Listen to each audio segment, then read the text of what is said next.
Welcome to Spreading the Floor with your hosts, Jacob Cooperman and Nigel Petty Fernandez. Your go-to podcast for basketball's forecast.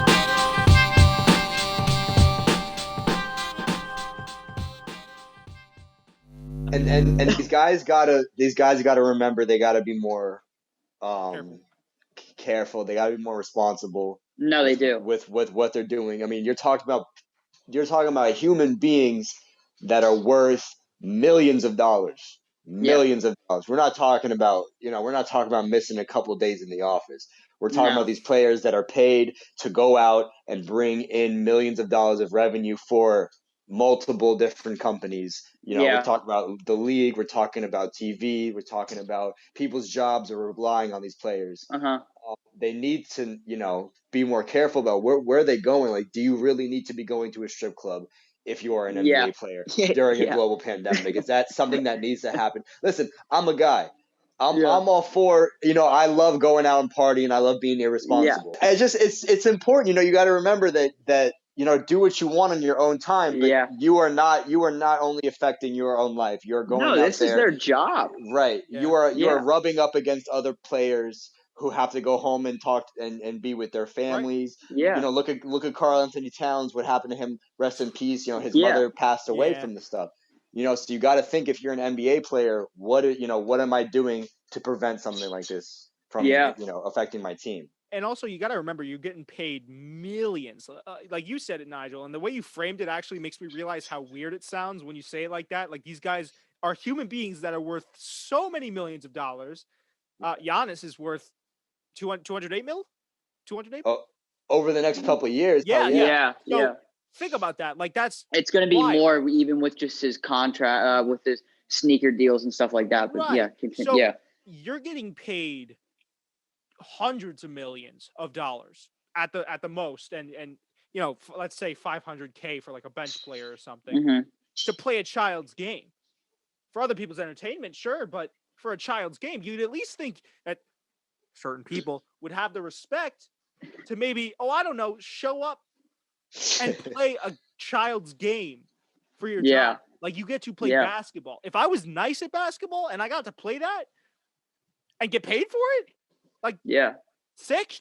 I'm not gonna miss a day on this podcast if I, listen. God willing, we get it to the point where we can make money off of it. I'm not skipping a day unless I absolutely need to. Right? Yeah, like, that's because that would be a dream job. Playing in the NBA is, I think, it can be categorized as playing or being any professional sport. I mean, you're making a substantial amount of money. Yeah. I mean, regardless of, like, you're a role player, superstar player, like, you're making a hefty amount. So people have, these players especially, need to have an open mind, because you also have no idea when you step on the court, regardless, there's no fans, but there's the scorekeepers, there's the people selling hot dogs in the stadium. There's the janitors. Exactly. That's what I mean. And you have no idea where these people are going after these games. And, like, if they have, like, someone that isn't critical, like, that they see that maybe has high risk. Exactly. So, I mean, I don't know. People just need to be more responsible, but that's just everywhere in the world. But obviously in the NBA, I mean, you're playing basketball here.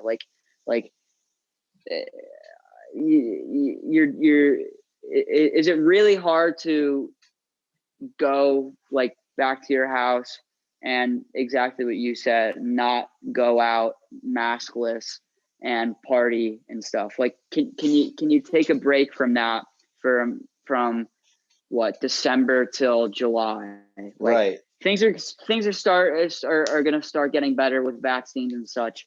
But can you take a break from, like, all of it, like everyone else is doing in the rest of the country? Actually, I shouldn't say like everyone else, because there's a lot of immature people in this world that are not doing the correct things. But still, like, for the common people, people are masked up going to their regular jobs that they don't want to go to, and you get to play a child's game for cash. Yeah. So you keep saying child's game. It's like I know a lot of children that play this game. Yes, but these are grown ass adults, and True. They need to act like it, Okay, right? I Yeah. thought you were about to flame my. If it I thought you were about to no flame my. no. I get where you're coming from. It's a little bit harsh. I'll give Okay, you all that. right, But no, I see listen. what you're saying. They get to play. That's right. Child's game is a little bit harsh. Professional sport. Yeah. There you go. Right. Well, obviously, there's a lot of time going into being a professional athlete, and like it's not like it's the easiest job in the earth at all. But I agree what you're saying. Like you're playing a sport here. Yeah. Like You're getting so, paid to go out and have fun. I know Yeah. I know a lot of high schoolers that play basketball. I don't know a lot of high schoolers that are doing people's taxes. You know what I'm saying? So Yeah. you look at it in that regard. You got to think, okay, am I really going to go out and party with my friends tonight and then possibly have the entire 76ers roster out Yeah. for COVID-19? Is that something that's on my Yeah. agenda? You And got to you be also careful. just have again, as you said, you also have just no idea whose life you could be putting in jeopardy with Right. just one small mistake.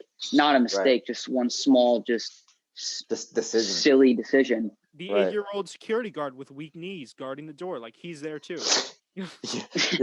Russell Westbrook leaves the practice facility and tears his ACL in front of his parked car. Yeah. Okay? I'm joking. I don't want him to tear his ACL. But like there's tons of things going on in this NBA season, and Yeah. I think it's gotten to the point. I love what Coop said earlier. This is the third time I'm mentioning it. That COVID has really just become a wild card, and it shouldn't be that way.